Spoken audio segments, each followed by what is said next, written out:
Marekani imeripotiwa kuiarifu Israel kuwa inapanga kuongeza mashambulizi yake ya kijeshi dhidi ya Iran katika siku zijazo, huku ikitarajiwa kutumia ndege nzito za mashambulizi kwa mara ya kwanza tangu kuanza kwa kampeni ya sasa ya pamoja ya Marekani na Israel. Kwa mujibu wa shirika la utangazaji la umma la Israel Kan, mashambulizi hayo yanaweza kulenga kituo cha nyuklia cha Pickaxe Mountain kilichopo karibu na mji wa Qom nchini Iran. Rais wa Marekani Donald Trump ametishia mara kadhaa katika kipindi cha wiki moja iliyopita kuwa eneo hilo linaweza kushambuliwa hivi karibuni.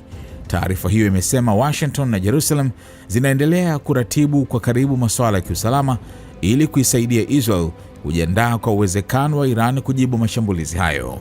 Mamlaka za Israel zinaripotiwa kuamini kuwa Tehran inaweza kulipiza kisasi kwa kuongeza mashambulizi yake, ikiwemo kurusha makombora kuelekea Israel. Khan imeripoti kuwa Israel imeweka vikosi vyake katika kiwango cha juu zaidi cha tahadhari baada ya kupokea taarifa hiyo kutoka Marekani. Wakati huo huo, Iran imeonya kuwa shambulizi lolote dhidi ya miundombinu yake litajibiwa kwa nguvu na kwa kiwango kinacholingana. Waziri wa mambo ya nje wa Iran, Abbas Araghchi, alitoa onyo hilo baada ya Trump kutishia kushambulia daraja au mtambo wa umeme nchini Iran kwa kila meli ya biashara itakayoshambuliwa katika mlango wa Hormuz. Mkakati wetu wa ulinzi uko wazi, jicho kwa jicho.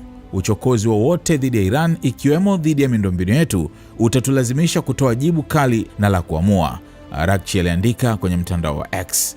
Shirika la utangazaji la taifa la Iran pia lilinukuu jeshi la nchi hiyo likisema kuwa vitisho vya Marekani havitakuwa na matokeo mengine zaidi ya kupanua vita.